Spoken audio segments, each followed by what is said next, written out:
पे टीचर थी जो इसको थोड़ा सा गाइड करती थी, और ये कुछ यूट्यूब्स वगैरह से वीडियोस देख के गाइडलाइन लेता था, और ये फिर उसके बाद ये पेंटिंग्स आगे पेंटिंग बनाता था। तो ये 24-25 साल हो गए हैं इस बच्चे को पेंटिंग्स बनाते हुए।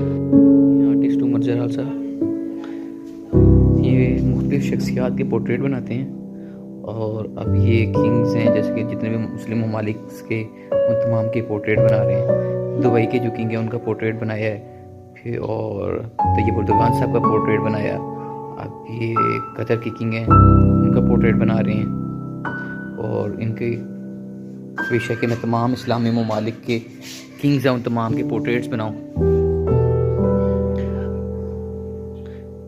तो ये सेरेब्रल पाल्सी के पेशेंट हैं, और ये बहुत हार्ड वर्क करते हैं, सुबह से लेकर शाम तक ये बैठे रहते हैं। ये भाई हैं मेरे। हमें कंप्लीट हो जाएगी पेंटिंग 1 मंथ पे कंप्लीट कर लेंगे आप इंशाल्लाह ताला। तो फिर जो है ये वहाँ पे उन देने के लिए जाएंगे, कतर जाएंगे आप गिफ्ट करने के लिए।